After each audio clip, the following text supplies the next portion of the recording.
a última, né? Eu não sei por quê.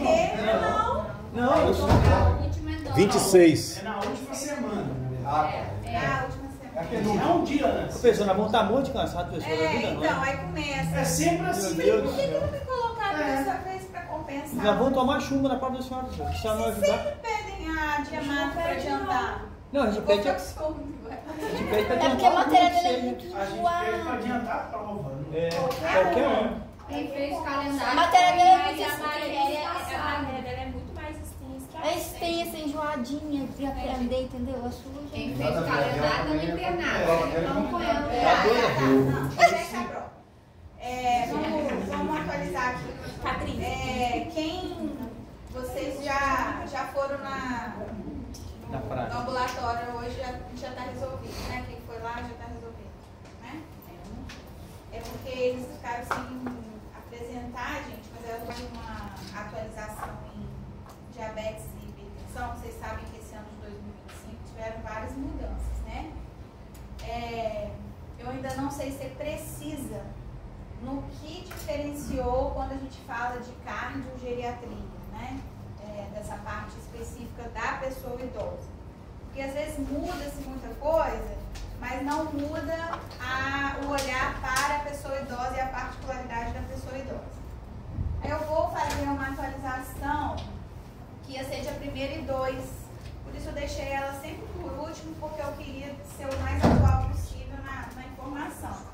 Só por conta desse negócio de feriado, que todo domingo desmarcaram, a sociedade lá desmarcou e vai ser no próximo agora. 7, 8, 8, 9, sei lá. Aí o que eu falei com eles? Isso é só, não tem nada a ver com ponto, não tem nada a ver com prova, não tem nada a ver com nada disso. De colega para colega, assim. Eu vou combinar com eles até um tiro, às vezes vai ser até depois que acabar as provas, de um encontro online, porque se tiver alguma atualização que seja bacana, da gente saber, da gente ficar atualizado, eu vou passar para vocês, vou fazer uma aulinha e vou passar, porque eu acho que é válido, né? Porque vocês estão cursando geriatria, aí mudou o negócio do princípio, eu não trago a mudança, é sacanagem. Aí eu me comprometo com isso, mas ir, não ir, querer, não querer, ficar de bem com a Jaga, tá tudo de boa, tá? Isso aí não é só meu compromisso maior com vocês mesmos. Aí eu vou avisar para a representante, ela vai avisar vocês. Já ela combinou, sexta-feira, 9 horas da noite. Aí ela vai passar lá para vocês as atualizações. Por conta disso, a matéria, apesar da gente falar de duas coisas hoje, vou tentar falar tudo junto, até sem precisar projetar outra aula, eu vou puxar para a matéria de prova, agora sim falando da prova, o diabetes e não a hipertensão. E o que eu vou falar de hipertensão, por exemplo, aí vocês vão começar a ler o caso clínico da prova. Paciente hipertenso, mas já ela falou que não ia ter hipertensão, que ia cair diabetes. Gente, qualquer paciente pode ser hipertenso, então já vou de antemão falando isso. E as doenças crônicas, elas coexistem, né? Tanto é que tem a multicomorbidade, polifarmácia, tudo por conta de existir mais de uma patologia na pessoa idosa. Então ele vai ter, com certeza ele vai ser hipertenso. Não quer dizer que tem hipertensão lá, porque a matéria caiu na prova, tá? Vou chamar a atenção mais para o diabetes mesmo. E durante aqui a aula do diabetes eu vou falar o que de hipertensão são similares o pensamento na hora da gente cuidar da pessoa idosa. Já começando falando das duas, as duas são doenças crônicas. Todo médico que se forma, ele precisa ter uma expertise, tanto para tratar o diabetes quanto a hipertensão. Isso tem que ser o básico do médico generalista, né? Essas duas doenças crônicas, elas trazem tantas repercussões e tem tanta dificuldade de adesão por parte do paciente, que ela é considerada ainda, acho que desde que nós nascemos e por décadas ainda a gente ainda vai ouvir essa palavra, que elas são consideradas doenças de saúde pública, né? E tem que ter esse olhar para a gente ver onde a gente está errando e ajustar como que vai ser esse tratamento conquistar mais adesão. Por tudo isso, na pessoa idosa, geralmente quando essa pessoa idosa chega para mim, ela já vem na bagagem o diagnóstico dessas doenças. A maioria é assim. Não sou eu que faço o diagnóstico de hipertensão e de diabetes. O geriatra, ele só gerencia essas doenças crônicas que já foram diagnosticadas lá na fase adulta ou jovem dessa pessoa. E por isso, não toca, assim, o que acontece muito na geriatria, que é uma crítica que eles fazem com o geriatra. Ah, já trata com endócrino, já trata com cardiologista. Aí a gente meio que esquece, essa parte não sou eu que vejo. Não, a gente precisa, sim, é papel da pessoa que atende a pessoa idosa, olhar todo o inventário medicamentoso. Às vezes aquilo que nunca fez mal começa a fazer mal, interações medicamentosas que você vai prescrever. Então não quer dizer que você não trata isso, pelo contrário, ela faz parte do pacote. Às vezes só não foi você que fez o diagnóstico.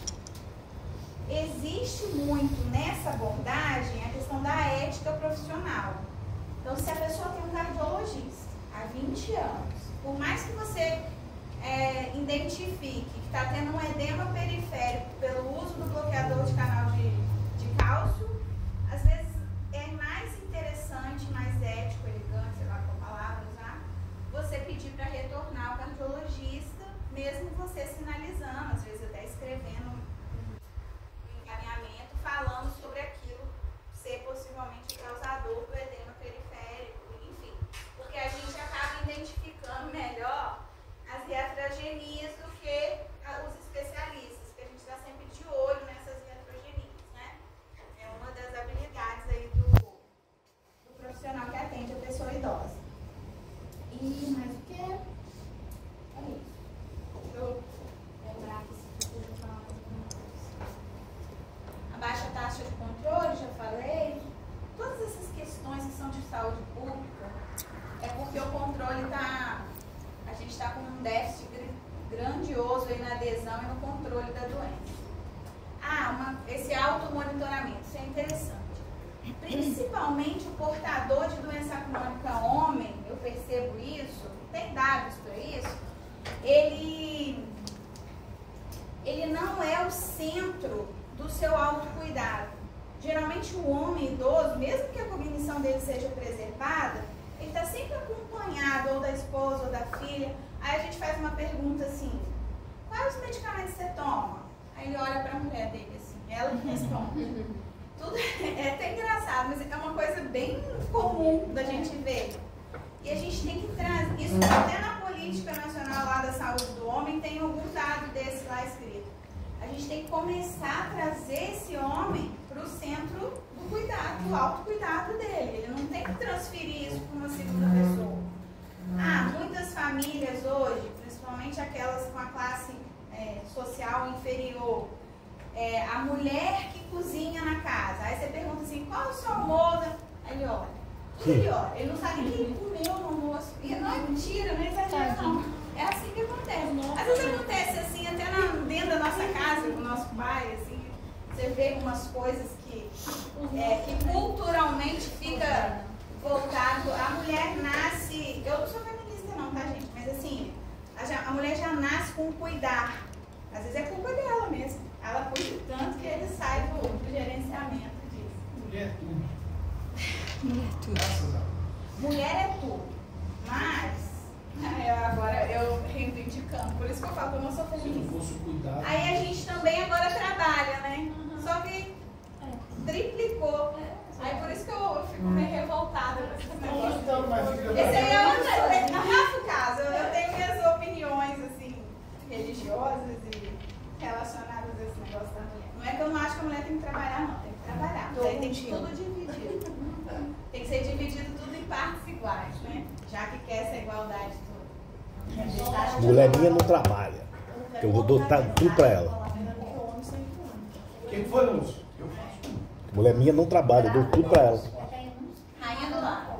Eu dou tudo pra ela. A mulher virtuosa. De proteção. Tá Tá Também, lá, muita. Tá bíblico, né? Tá na Bíblia, a mulher joga bem.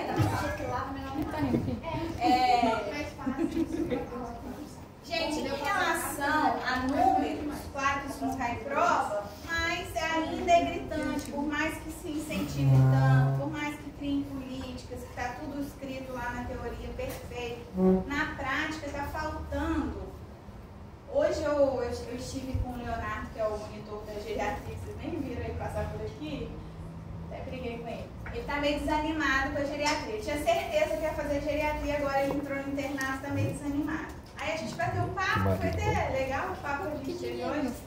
Aí ele falou assim, professora, eu estou um pouco desanimada, porque o idoso é assim, ele vai, aí a gente fala as coisas para ele.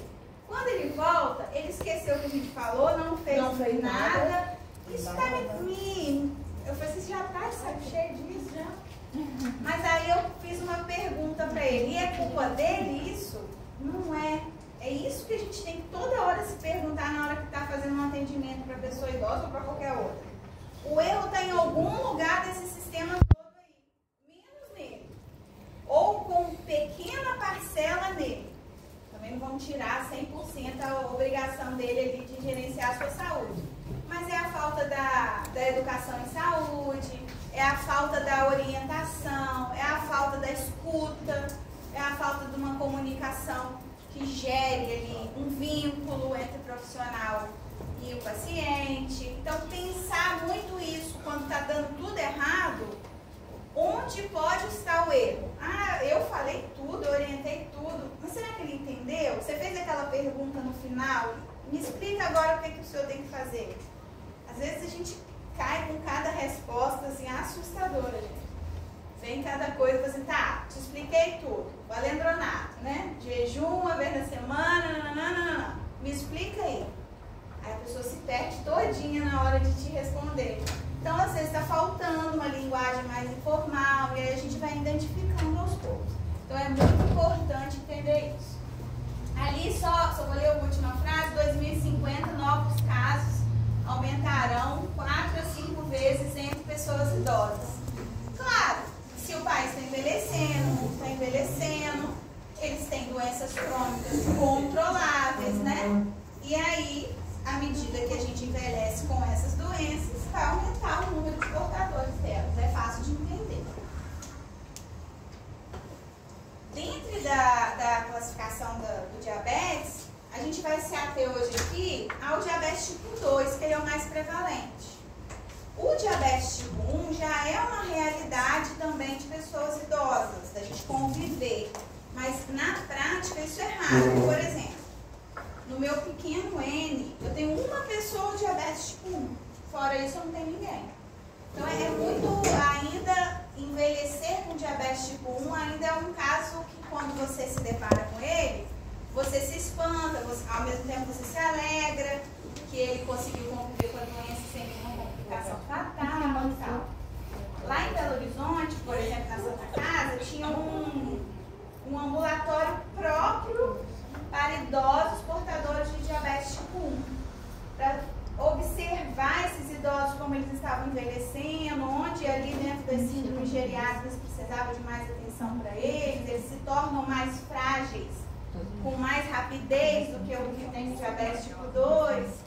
Claro que quem tem diabetes tipo 2 também pode ter aquela obesidade sarcopênica, né? Que visivelmente parece que a pessoa está saudável, mas não tem massa muscular e tal. Mas é bem raro. Alguém aqui conhece alguém idoso com diabetes tipo 1? Conhece? Minha avó. Aí. Mas você não percebe que é uma coisa assim? Fora a sua avó, conhece alguém? Conheço, mas é porque ela é de São Gonçalo. Uhum. Então, é uma cidade maior, ela é de uma igreja, ela era, né, que ela faleceu, já tem um tempo. Ela era de uma igreja presbiteriana muito grande e lá tinha também bastante pessoas diabéticas tipo 1. Mas também porque, na verdade, era diabetes tipo 2, que aí acabou ficando... Tá. Esse é outro. Mas ela era, que ela né? era tipo 1, sim. Aí tinham algumas pessoas, assim, e eu, assim, eu faço parte de uma associação de diabéticos. Aí eu conheço algumas pessoas idosas que é tipo 1, sim. Aí uma senhora, por exemplo, tem 70 anos já de convívio com diabético, com a diabetes. Ela tem 83 anos. Essa é uma feliz realidade que a gente vai começar a ver mais agora. E isso é muito bom, porque é a evolução da medicina, é o controle da doença, né? Porque a grande maioria se perdeu atrás. Mas por falta de muitas outras informações que vão sendo adquiridas a partir de agora. Na verdade, professora, eu até brincando aqui com a Cintia. O diabético tipo 1, muitas das vezes, ele não chega na velhice. Por isso que eu tô falando. Ele não chega. Não, agora a realidade você vai se deparar com mais frequência. É justamente isso. Exatamente. E Brasil também não tem dado, né? Às vezes a gente faz tudo baseado em dados de fora. Tem gente que não aceita. Aí tem que. Lá eu sou de atividade, né? Aí eu vim pra cá porque eu casei meu marido daqui. Mas Você casou? Casei. Aí lá em Natividade, quando eu era de lá, a gente tinha uma associação de diabéticos, tem até hoje, que aí a gente tentou, assim, atrair várias pessoas. Aí apareceu algumas pessoas diabéticos tipo 1, mas assim, tem gente que não aceita. Aí acaba nem aparecendo. Eu trabalho com uma psicóloga que é diabética tipo 1 também. Ela fala muito isso, dessa dificuldade até de estar com as outras pessoas com diabetes tipo 1. Elas estão vivendo muito isoladas, assim, dentro da sua doença, né? Mas é uma realidade que está mudando, graças a Deus. E a gente está aqui para fazer a diferença também, por isso que eu estou falando isso. Essa questão do diabetes tipo 2, gente, foi ótimo ter dado esse exemplo, não deixou de ser diabetes tipo 2.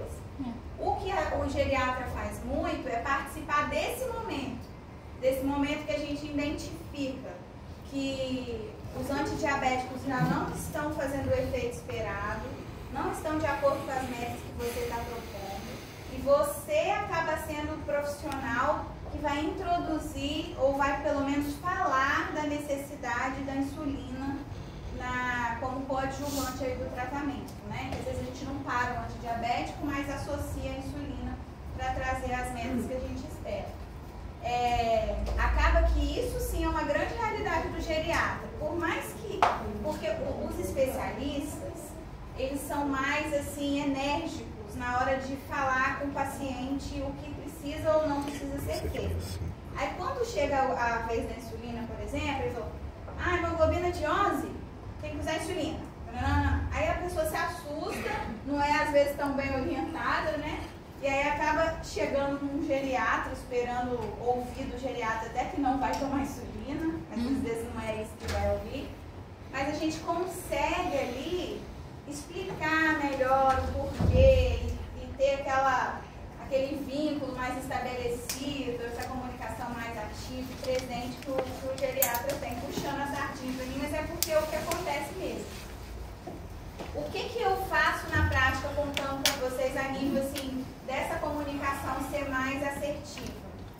No primeiro momento,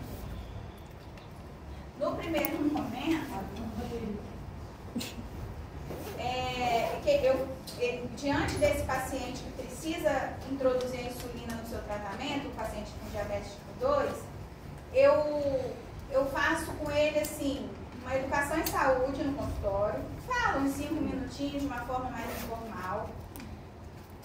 Se ele é o primeiro contato que ele está tendo comigo como geriatra, eu dou a ele uma chance, assim, então tá, vamos ajustar o remédio aqui, trocar outro, você vai para uma nutricionista, se não está fazendo uma caminhada, a gente vai introduzir uma caminhada, daqui 3 meses eu vou rever a sua hemoglobina glicada. E aí eu já falo do plano A e B para ele. Se ela melhorar, e precisa melhorar tanto, cair de tanto para tanto, a gente vai manter assim por um tempo e vai observando você de 3 em 3 meses. Agora, se não melhorar, o exame está trazendo a resposta que o seu médico falou, ou que eu mesmo estou diagnosticando naquele momento ali. Quando ele vai para casa com esse dever de casa, ele ali, entendendo qual vai ser o desfecho, mesmo que seja para ele ruim ou bom, quando ele retorna, ele já vem amadurecido daquela troca. muito isso, não é baseado na minha teoria, não, é baseado em formas de comunicação. Porque, na verdade, o que eu posso fazer por esse paciente hoje e daqui a 3 meses não vai mudar a vida dele, a expectativa de vida dele, não vai mudar nada. Então, dessa forma, eu ganho a confiança dele, já introduzo o que pode acontecer, o que não pode. Quando ele volta, a chance dele aderir ao tratamento é muito maior. Muito maior. Então, hoje a gente está falando do 2, tá? Critério diagnóstico. Esse aqui é o grande pulo do gato, assim, até em relação a provas, essas coisas. Diagnóstico de doença, e aí eu estou falando do diabetes e da hipertensão também, é o mesmo para qualquer pessoa. Seja ela adulto jovem, seja ela uma pessoa idosa, os números ali para a gente estabelecer um diagnóstico são os mesmos, não vai mudar. Eu não vou aceitar mais um pouquinho porque a pessoa é idosa. Para diagnóstico, não. Para tratamento, aí vocês vão ver aí nos slides que a gente vai ter metas um pouco diferentes e vocês vão entender por quê. Só que diagnóstico, se eu perguntar o diagnóstico, ele é o mesmo para qualquer pessoa, tá? Então, aquela ideia do maior igual a 126, isso é importante a gente saber. O maior igual a 6,5 da hemoglobina glicada é importante saber. São os 2 principais aqui. Mas diagnóstico é igual para todo mundo, tá? Os parâmetros são os mesmos. Não esqueçam disso. Todo mundo confundido na hora de fazer a prova. Lembrar que a hemoglobina glicada, ela, além de diagnosticar diabetes, um marcador do diabetes, ela é um marcador inflamatório. Então, se o corpo está sofrendo algum impacto inflamatório, ela pode elevar por conta disso. Só saber que isso existe, porque nessa mochila do idoso, nesse pacote que vem de história clínica pregressa dele, pode ter coisas que não estão indicando uma insulina, por exemplo. Pode ter coisas associadas ali que estão elevando a hemoglobina glicada dele e que a gente precisa sim levar em consideração, né? Que coisas são essas? Uma doença renal, uma doença tireoidiana, por isso que na rotina do idoso a gente não pode esquecer de pedir o TSH, um triglicerídeos aumentado, o próprio alcoolismo, que infelizmente é uma realidade que a gente precisa perguntar, ele tem essa capacidade de aumentar a hemoglobina glicada. Uso de fenobarbital, eu acho esse incrível, porque assim, às vezes a gente pega idosos que usam esse anticonvulsivante uma vida inteira. E ele pode estar ali interagindo sim com o resultado de um exame. Por isso que ultimamente eu tenho negado 100% quando a pessoa faz assim, ó, doutora, um minutinho, você não vê esse examezinho aqui pra mim? Não, me fala. Aí a gente ainda tem que ver e falar o que tem que fazer, né? Ah, preciso tomar uma simvastatina, fazer isso, a vitamina D dela tá baixa. Qual vitamina D que é boa mesmo? Mas ela só queria que eu ouvisse, né? Aí depois vai perguntando. Toda vez que alguém fizer isso com você, já vai criando a prática de falar assim, eu preciso ver a pessoa, porque a gente não trata exame, a gente trata a pessoa. Com isso, a gente também está educando em saúde. E faz todo sentido, porque quando ela te conta as comorbidades que ela tem, os hábitos que ela tem, isso vai influenciar diretamente nas atitudes que você vai ter. E principalmente a questão da adesão, ela é muito melhor estabelecida e assertiva quando a gente está diante, cara a cara, com o paciente explicando as comorbidades dele, tá? A apresentação, ó. Agora já puxando para a geriatria, bem a particularidade dela. A aula, toda hora que vocês conseguirem prestar um pouquinho de atenção aqui na frente, vocês pensam assim, eu não estou estudando, não estou tendo uma aula de diabetes, eu estou tendo uma aula de particularidades da doença diabetes naquela pessoa idosa portadora dessa doença, né? E vocês vão perceber que eu falei que o diagnóstico é o mesmo, os parâmetros. Mas na hora da gente definir metas de hemoglobina glicada, a gente vai precisar entender qual é o grau de funcionalidade, qual é o grau de autonomia, qual é o grau de cognição que essa paciente tem. isso vai falar, tem até uma tabela que é o principal da aula aqui, que todo mundo pode estudar muito pelaquela tabela, das metas de hemoglobina glicada para esse paciente de acordo com a funcionalidade dele. Porque desde o primeiro dia de aula, o que eu falei com vocês que vocês precisavam sair daqui sabendo? Que a definição de saúde de uma pessoa idosa está baseada no grau de funcionalidade e autonomia que essa pessoa tem. Isso é importante para nós, profissionais, e isso é o que é importante para eles também, tá? Então, a gente trata, não o diabetes, a gente trata a pessoa idosa que tem o diabetes, respeitando o grau de funcionalidade que essa pessoa tem, tá?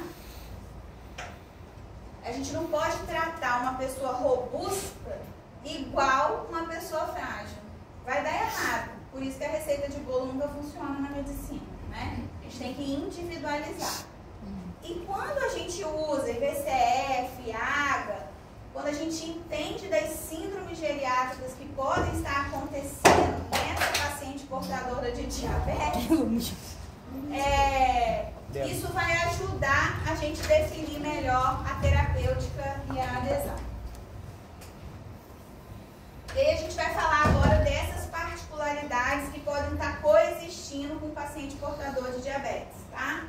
Inclusive, aumenta a chance da gente encontrar essas coisas no paciente idoso portador de diabetes. A primeira delas é a insuficiência cognitiva, seja ela leve, moderada ou grave, devido àquela fisiologia micro e macrovascular, a chance da pessoa idosa apresentar uma insuficiência cognitiva até antes do que aquela outra pessoa idosa que não tem a doença, ela é maior, né?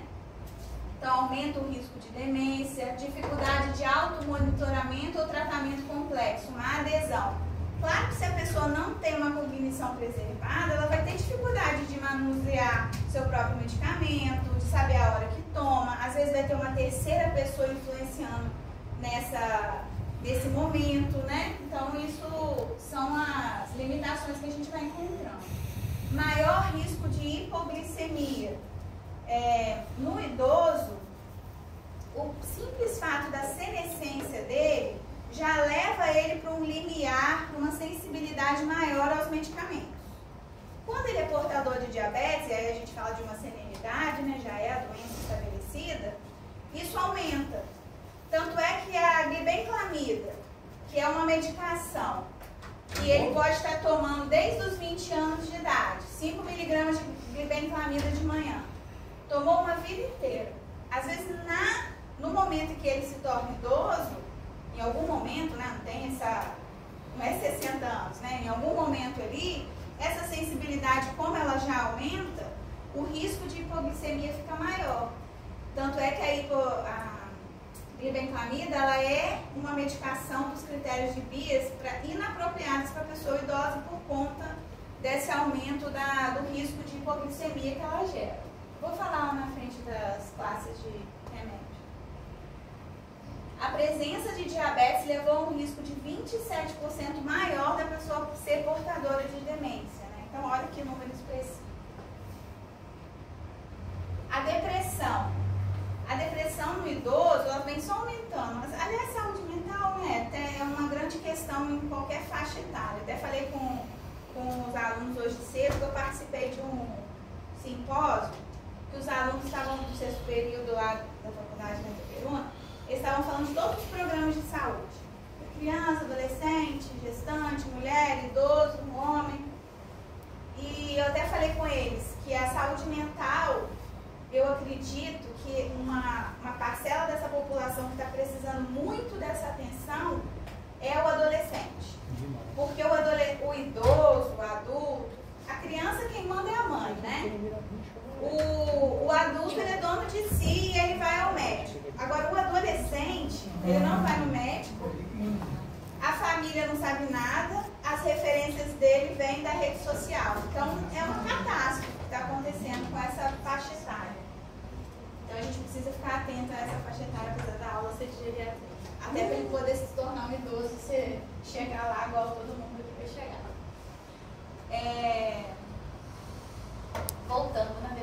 no idoso portador de diabetes. Ela é mais frequente naquela pessoa que é portadora do diabetes. Há um subdiagnóstico por conta daquela questão que eu já expliquei aqui, que se o idoso se isola, todo mundo fica feliz, acha que ele está quietinho, que está tudo bem. Então a gente tem que se preocupar com aquele idoso que se isola socialmente. Por isso esse subdiagnóstico. A má adesão ao tratamento, porque ele tem a depressão associada e nada está valendo a pena mesmo, ele vai deixando de tomar suas medicações de forma correta e ele vai deixando o convívio social, porque ele tem tanta restrição por conta da terapêutica, principalmente se ele já usa insulina, que ele vai desistindo de ter momentos de conexão social. Isso é uma coisa que incomoda muito. Então a depressão está associada a uma maior mortalidade de idosos que são portadores de diabetes. A polifarmácia. Se o paciente é diabético, vamos supor que ele toma metformina e clibenzamida, então 2 remédios. Aí ele é hipertenso, toma losartana, atenolol, tem dislipidemia, simvastatina, losartana, atenolol, hidroclorotiazida, 4, mais 2, 6, já virou polifarmácia. Só com essa dupla dinâmica, a gente já consegue enquadrar o idoso em uso de polifarmácia. Não é muito comum, né? Porque o diabético idoso, não estou falando do adulto, muitas vezes já chega para o geriatra tomando 2 ou mais medicações para o diabetes, tá? Agora com essa dapaglifosina, eu vou falar isso lá na frente, vamos falar agora que eu lembrei. A dapaglifosina já é comprovadamente a resposta para maiores de 65 anos, portadores de doença cardíaca, né? A gente já conhece todos os benefícios que a pesquisa mostra que traz sim, proteção para o coração e além de ajudar lá no controle do diabetes. Então tem que prescrever. Todo idoso, quanto mais a partir de janeiro que entrou no SUS, tem que prescrever mesmo. Só que a pessoa prescreve, ela é para tomar de manhã. Ela dá uma poliúria, né? Pode aumentar porque a excreção dela é renal, então aumenta a vontade de ir no banheiro, a gente prescreve para tomar de manhã. Só que eles esquecem que de manhã ele já toma uma glibenclamida ou ele toma uma glicazida. Então a gente tem que prestar atenção nisso, que a gente vai estar dando 2 remédios antidiabéticos no horário da manhã. Será que é realmente necessário? Ou talvez a diabetes dele é de difícil controle. Não, vai ser só mais um e vai ajudar. Tudo bem, vai ajudar. Daqui 1 mês, 3 meses, pedir o retorno para ver se realmente foi uma coisa que ajudou ou foi uma coisa que piorou. Esses dias eu peguei um paciente que começou, que nem foi eu que passei, o cardiologista passou a dar dapaglifosina. Só que aí ele tinha uma consulta comigo. O paciente, o doutor João passou não sei o que, não. Aí eu olhei e dapaglifosina, era Forxiga, né? Aí ele, já parei de tomar. Por que parou de tomar? Não, comecei uma moleza de manhã, me sentindo mal, Ele tomava uma metformina de 850 depois do café da manhã. E ele tomava glicazida de 30. Tudo de manhã. E começou a tomar a dapaglifosina.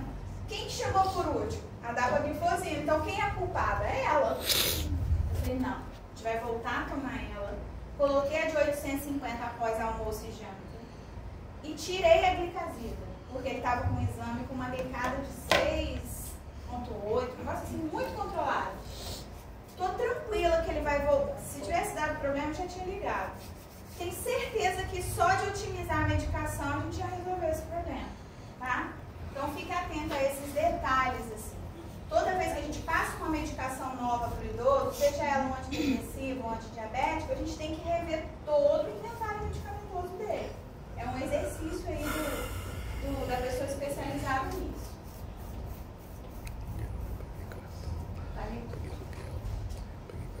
Até a hora. Incontinência urinária. Outra coisa que coexiste. Tem idoso que vive, coitado. O habitat dele de sobrevivência é: eu tenho incontinência urinária, nunca contei pra ninguém, porque quem é velho tem mesmo, perde urina mesmo. Aí ela tem infecção urinária de repetição e ela é diabética. E ainda, vamos supor que ela tem doença cardiovascular e passar a dar para glifosina, que a excreção renal aumenta a chance da infecção urinária. Então, em vez de 3 esse ano, eu tive 6. Aí ela vive ali. Ela vive em função das doenças dela. Precisa de alguém ter esse olhar, que uma coisa está puxando a outra. A gente está diante de um cenário de heterogenia, para poder a gente tirar ela disso. Porque a gente vai viver idosa, eu quero ser idosa, eu quero ser centenária. Ah, eu descobri agora que existe um super centenário, acima de 110. Então a gente já não quer ser mais centenário, a gente quer ser um super centenário. É quase ser um super herói. Mas com qualidade de vida? Porque a longevidade é O que adianta estar com 110 aumentar os anos, mas aumentar também o prazer, né? De estar vivo. Ué, mas é verdade. Mas Tem é que ter, verdade. tem que ter qualidade, ué. Quem já leu Outlive, daquele Peter Attia lá? O Helder leu. Eu acho que não é. Quem não leu, lê. É um livro dessa grossura, mas vale a pena, prende a leitura. Ele fala isso que o Fica à vontade, professor, fica à vontade. Ele fala o que o Lúcio falou, dessa questão da longevidade ser algo que a gente não está buscando anos só, a gente não está buscando uma idade maior, a gente está buscando também viver melhor, né? Ou dentro do seu envelhecimento de uma forma de grande qualidade. Então também eu não quero não, em cima da cama eu quero responder antes. Mas assim, a busca desse super centenário já é uma realidade. Ele traz essa expressão nesse livro também. Muito legal o livro, ele é um médico que fala sobre a longevidade. O que é Outlive? Outlive é, acho que, eu acho, a inglês sabe muito. Acho que é sobreviver, que é, depois alguém faz na tradução aí, Outlive. Eu vou te contar uma coisa que você vai gostar. Flávio, vai, Flávio. O Elton tem que tirar uma dúvida lá. O Lúcio virou o Flávio, igual eu na minha época de faculdade de criação. Vai. A minha avó materna tem 99 anos. Ah, você já me falou um pouquinho dela. Já falei? Ah, então tá bom, você falou. Não, mas eu quero ouvir de novo. Não, mas... Porque às vezes Não, é porque outra às- informação. Não, ela é totalmente independente. Ela tem Instagram, ela tem WhatsApp. Sei não. Tem. E outra coisa, escuta normal, faz almoço todo dia, limpa a casa, 99. E a festa dela de 100, já nós estamos preparando. Vai ter trio elétrico, vai ter tudo. É diabético. Vai ter tudo, vai. É confiança. Ela mora em Minas. Minha avó morreu com 103 anos. Qual cidade de Minas? Lajinha. Bunda pra baixo. Hã? Ela morreu porque a filha dela faleceu. A filha dela faleceu, a que tinha sido de Down, a filha dela faleceu 3 meses depois ela faleceu. É assim Tadinha, mesmo. de Ela tristeza. cuidou a vida dela toda. Existe uma explicação para isso, pessoal?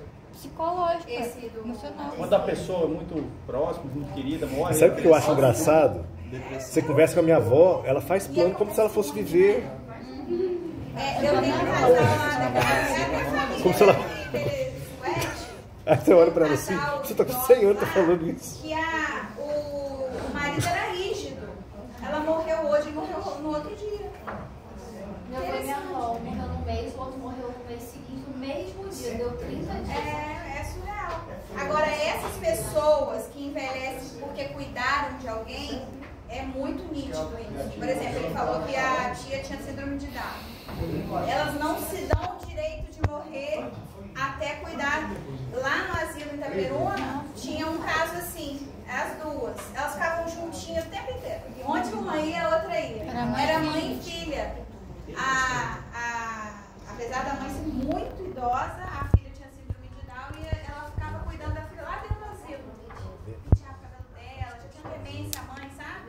Mas cuidava da filha como uma boneca. Muito interessante mesmo. É triste também. Tem um lado triste. Eu acabei de falar, rapaz. Ó, a chance de quem tem na família alguém centenário, da gente ser centenário, a genética fala muito a favor disso. Aí, Lúcio, aí, ó. Mas só lá. Aí você vai Nossa, Lúcio, eu não morri E ela fala cedo, assim, não. espera que eu tô aprendendo. Quando surgiu o negócio de WhatsApp, essa coisa, aí perguntava ela alguma coisa, ela respondia assim primeiro, espera que eu estou aprendendo. Aí passava uns minutinhos, chegava a mensagem que ela... O meu avô tem 97. Eu falo assim, o meu avô é uma Todo dia não. Essas pessoas que Ela fica me convidando pra ir na casa dela. Ai, nossa. Ela fica me convidando pra ir lá. Poxa, Flávio. Essa cara acho que Flávio vai. 99. O meu avô tá muito saudável, mas ele perdeu minha avó, aí você já via assim, de 3 anos que minha avó ficou Covid.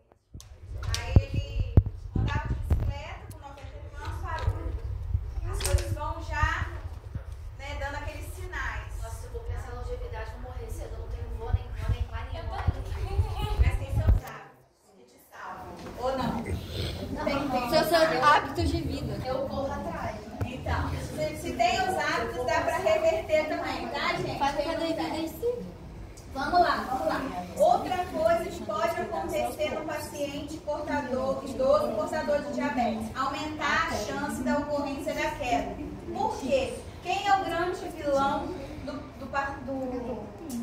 diabetes na pessoa idosa? A hipoglicemia. Então, a hipoglicemia pode levar ao episódio queda, né? Quais as outras causas? A neuropatia diabética pode afetar e levar ao desfecho queda, fraqueza muscular, perda de massa, sarcopenia, essas coisas, problemas visuais gerados pela doença, a polifarmácia que a gente já explicou e o grande vilão lá que eu falei que é a hipoglicemia.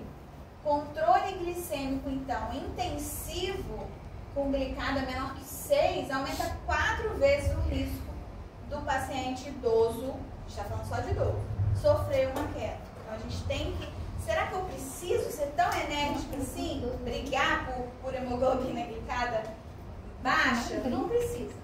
Só que a gente também não deixa tão, assim, livre também, né? Mundo é livre, meu amor. Como é que é? A pessoa que assiste, como é que chama? Ninguém deve assistir. O Helder costuma assistir esse negócio. GNT, aquela cozinha? Rita Lobo. Tremembé. Ninguém assiste. Eu assisto Tremembé. Poucas coisas que eu assisto em TV. Essa professora de vocês é muito boa. Mas pelo menos eu tenho que conversar com meus pacientes também, né? Porque a gente compartilha de mesmos hábitos, né? Faz todo sentido. Olha o que pode levar à hipoglicemia no idoso. Ó, polifarmácia pode levar à hipoglicemia, perda da função renal, passar, alimentação, uso de álcool, demência, baixa escolaridade, apoio social insuficiente, dificuldade ao autocuidado, uso incorreto de medicação. Aí eu puxei para um exemplo do seu Heraldo que eu atendi hoje de manhã ali, que é diabético. Aí o seu Heraldo, ele preenche ali, ó, ele tinha polifarmácia, a função renal dele eu desconheço porque eu não vi exame laboratorial, era a primeira vez,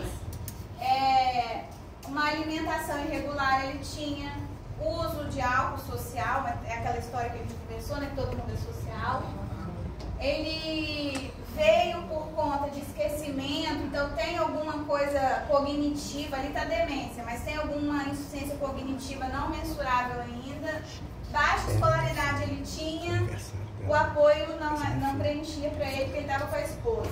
Dificuldade do autocuidado ele tinha e o uso incorreto da medicação ele tinha. Então ele preenchia 7 critérios para risco de hipoglicemia. Então, o que eu estou querendo dizer com o exemplo do seu Heraldo? Que isso é muito comum na pessoa idosa, que a gente tem que estar atenta a isso. E agora a gente vai falar das metas terapêuticas. Isso aqui que muda quando a gente vai pensar. Olha ali como que a gente faz. A gente se baseia na hemoglobina glicada. Se o paciente não tem comorbidades, ou, cuidado com essa palavra ou, né? Ou é um ou outro, né?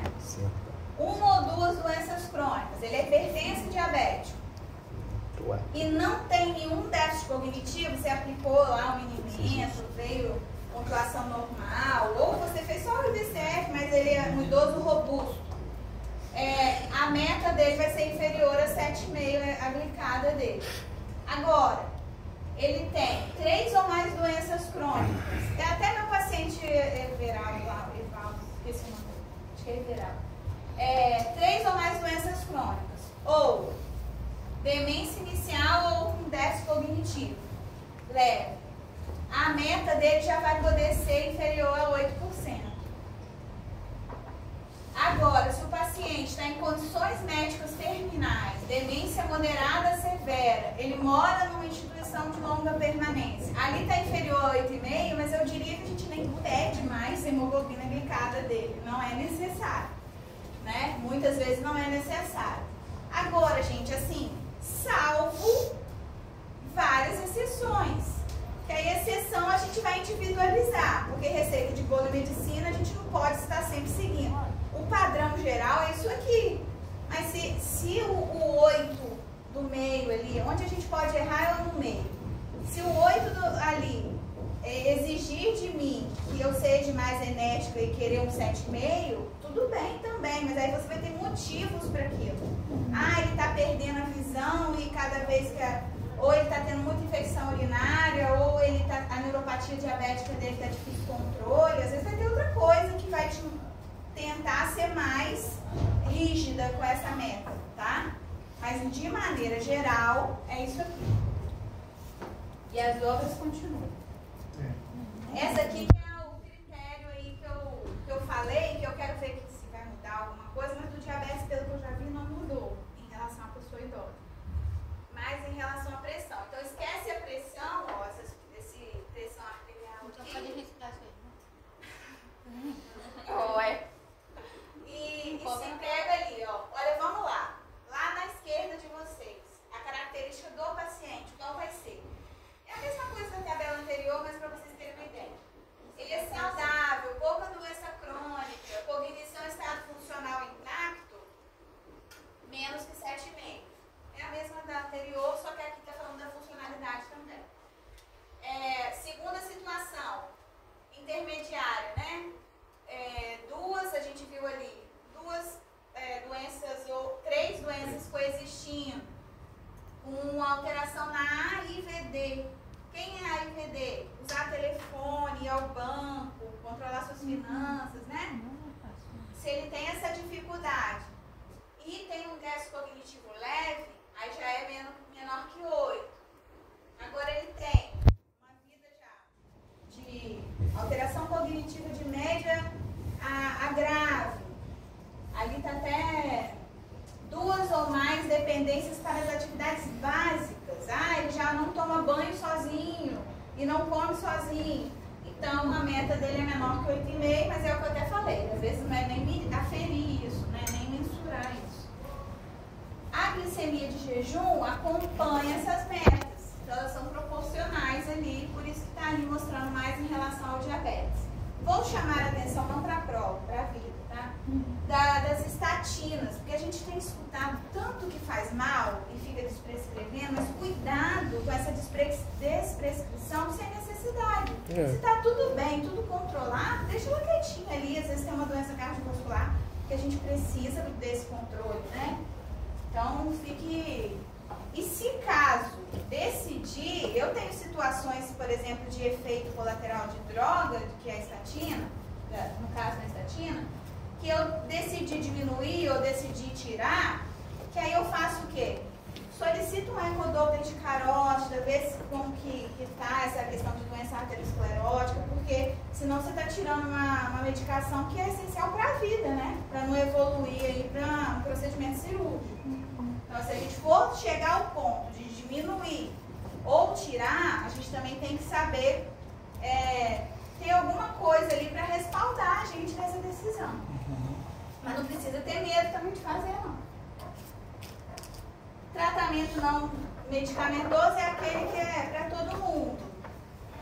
Está escrito redução, mas a pessoa não deveria nem, né, utilizar o álcool. Não utilizar o tabagismo, hábitos saudáveis, prática de atividade física, controle de peso, aquela coisa geral, zona mesmo, que é igual para todo mundo.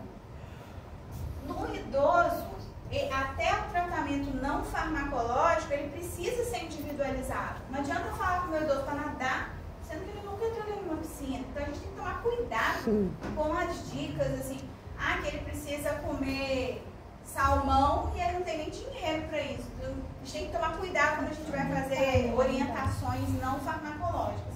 tem que estar tudo dentro da realidade, por isso a gente fala individualizado, e é aquela terminologia que eu falei que vai mudar, né? É a medicina de precisão. É você ter uma orientação não farmacológica para a Jaila, né? Para o seu José, para o seu Everaldo. Então é ser o mais preciso possível para você ser assertivo no retorno aí da terapêutica. Lembrar que dentro do tratamento não farmacológico na pessoa idosa, a gente tem que lembrar da vacinação, principalmente a influenza tem todo ano, né? Mas da pneumonia, porque o paciente idoso, portador de diabetes, ele pode se tornar um imunossuprimido, né? E a gente tem que ter esse cuidado. Lembrem aí da Covid que eles eram prioridade, né? Porque assim, os sinais e por que isso acontece? Porque os sinais e sintomas dele podem não existir. Ele pode estar assintomático com um problema acontecendo, uma pneumonia acontecendo, por exemplo. Agora o farmacológico. A gente tem várias classes de medicação, mas eu vou falar os principais assim, do nosso dia a dia, tá? Primeira coisa, primeira escolha, continua sendo a nossa metformina. A grifagem, professora, a mesma coisa. A diferença é aquele XR, que a liberação é lenta ou não. Quando a gente usa o glifage, quando a gente usa a metformina? Às vezes, quando a pessoa tem alguma reação dessas aqui, ó, das desvantagens, ele tem uma diarreia, por exemplo. Às vezes, a gente trocando metformina por glifage, XR, a gente já consegue resolver. Ou às vezes não. Às vezes, o próprio paciente já fala, eu só me dou com metformina, não posso tomar glifage faz um mal danado. Não sei nem explicar por quê, porque as duas são metformina, mas enfim. Acredito que é por conta dessa liberação mesmo. Ela ainda é a primeira escolha, e no idoso não é diferente, tá? Então sempre tem lá na prescrição deles a metformina. Quando que a gente não vai prescrever metformina? Quando começa a ocorrer uma insuficiência renal. Aí já tem lesão de órgão-alvo e a gente tem que saber de clírice, essas coisas todas, para ser o momento de desprescrever a metformina. Ou quando esses sintomas, que apesar de ele tomar metformina desde os 50 anos, começam a existir de uma forma que ele não consegue ter vida mais. Ele não sai do banheiro por diarreia, ele emagreceu, ele fica nauseado, está inapetente. Se a gente já fez toda aquela avaliação, não achou nenhuma explicação, quiser fazer uma tentativa de trocar a metformina, retirar, diminuir dose, para ver se é ela a causadora, tá certo fazer isso, tá? A metformina é a biguanida, né? E é a primeira escolha lá no paciente idoso. Depois, o que a gente vê muito no dia a dia é ele usando uma sulfonilureia, que é a que eu dei o exemplo da glibenclamida. É oferecida pelo SUS, tem de 5 miligramas, é um comprimidinho pequenininho, fácil tomado, toma pela manhã. Às vezes o paciente já chega para você com essa dupla dinâmica, metformina ou glifage com a glibenclamida. A glibenclamida nunca gerou problema nele, mas pode ser ela a causadora de episódios de hipoglicemia, de queda, de problemas assim, porque ela está dentro da lista dos medicamentos inapropriados para a pessoa idosa.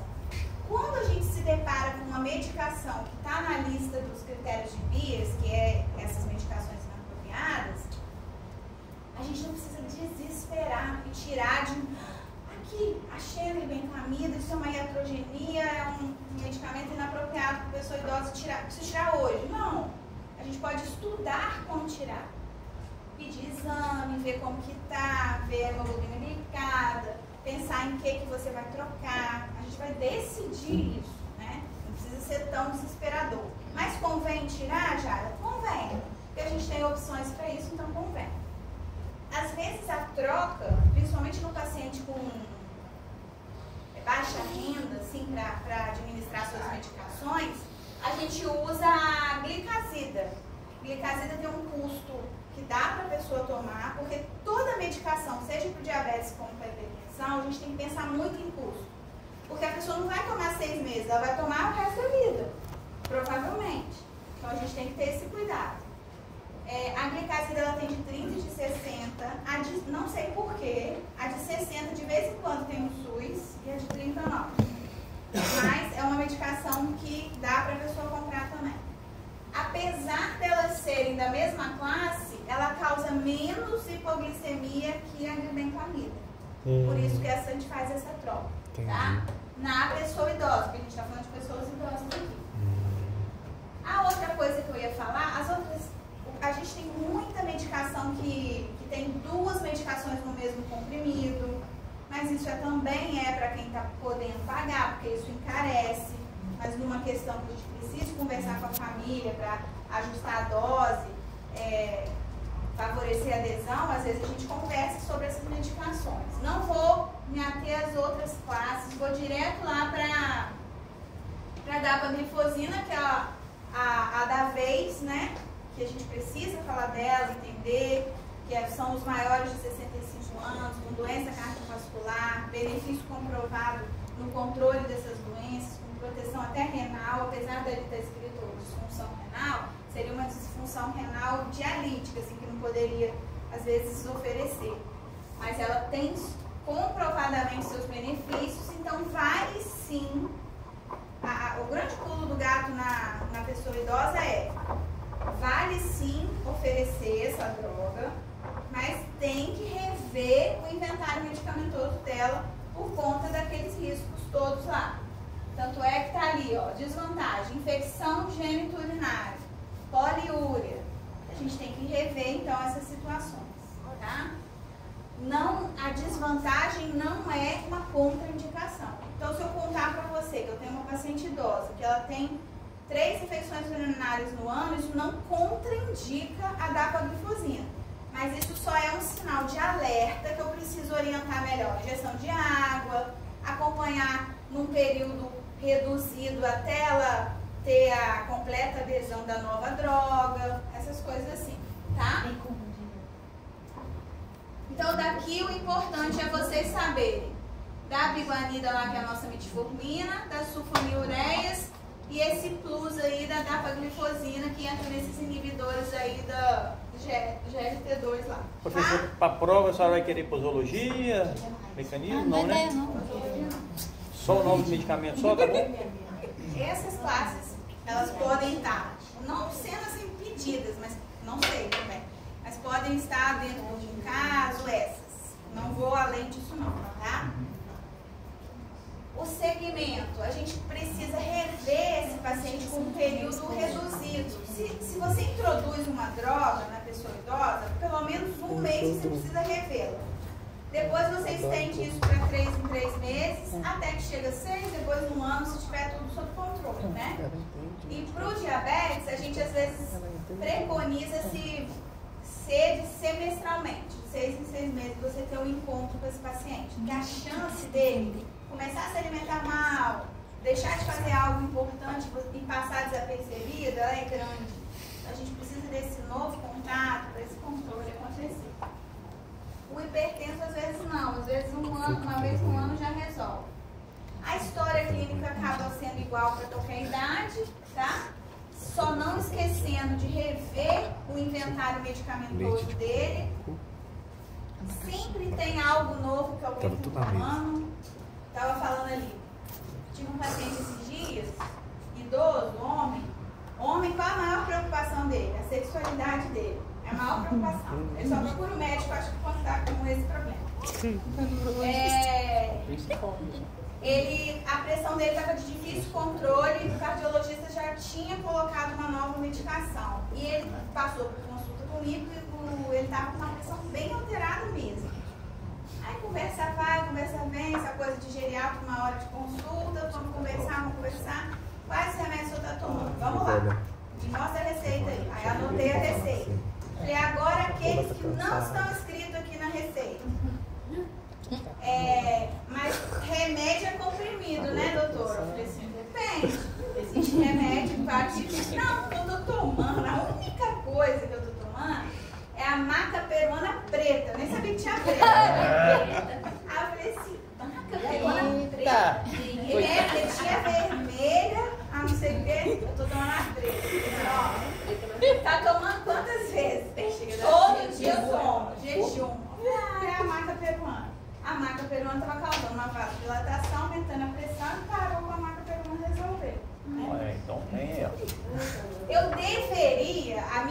próxima pergunta deveria ser: e tá funcionando?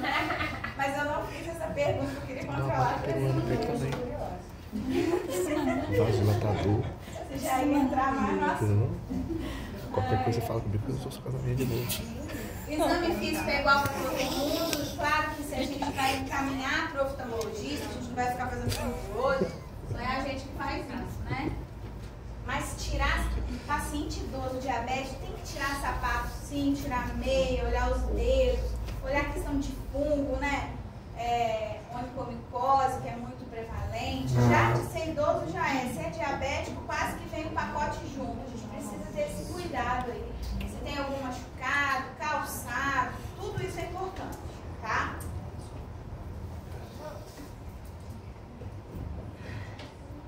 Já falei, ó, mas reforçando.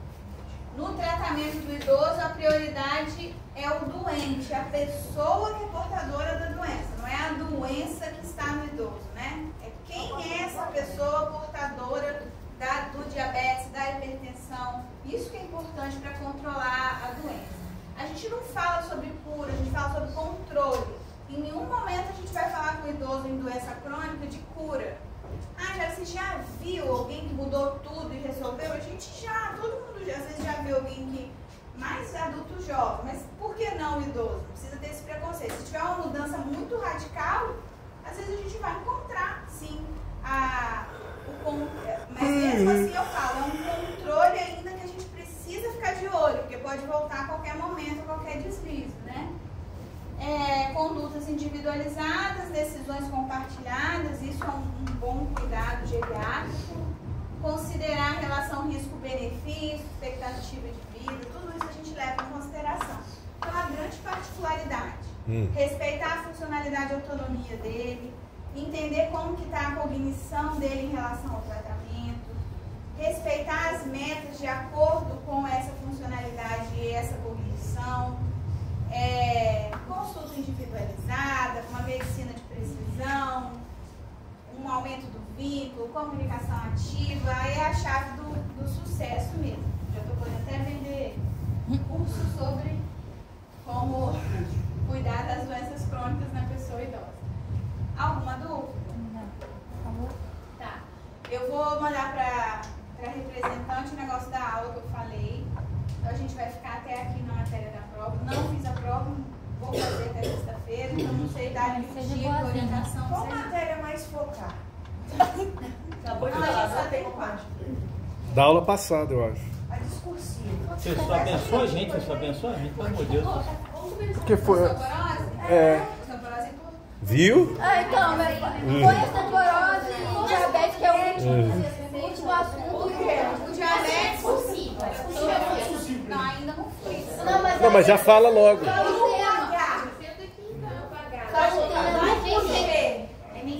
Você? Mas a professora, vocês tem todas as matérias. E agora, Tati? É diabetes ou osteoporose a prova? Pronto. É o último assunto e o penúltimo. Foi lá só pra mandar essa aula de Eu não quero ser diabetes ou osteoporose. Não tem alguma outra aula que você não tem? Você podia mandar toda? Eu acho que ela deve ter tempo. Você mandou todos? Manda todos. Ah, esquece.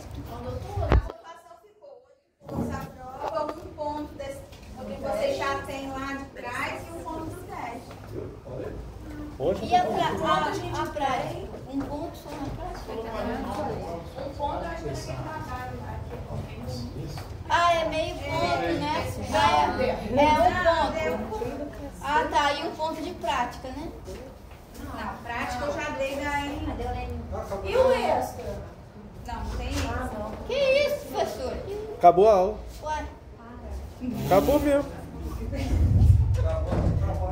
Só não é mentira, acabou. Aqui, ele não vai ter nem o direcionamento dela, não. Gente, gente. Eu perguntei se é osteoporose, diabetes. Matéria de semana passada, essa matéria de hoje, de prova. 4 temas. Não, são 2. São 2, osteoporose e diabetes, não é, professor? Só 2. Queda. Queda faz parte da osteoporose. Tudo junto. Então, foi osteoporose e diabetes. Ótimo.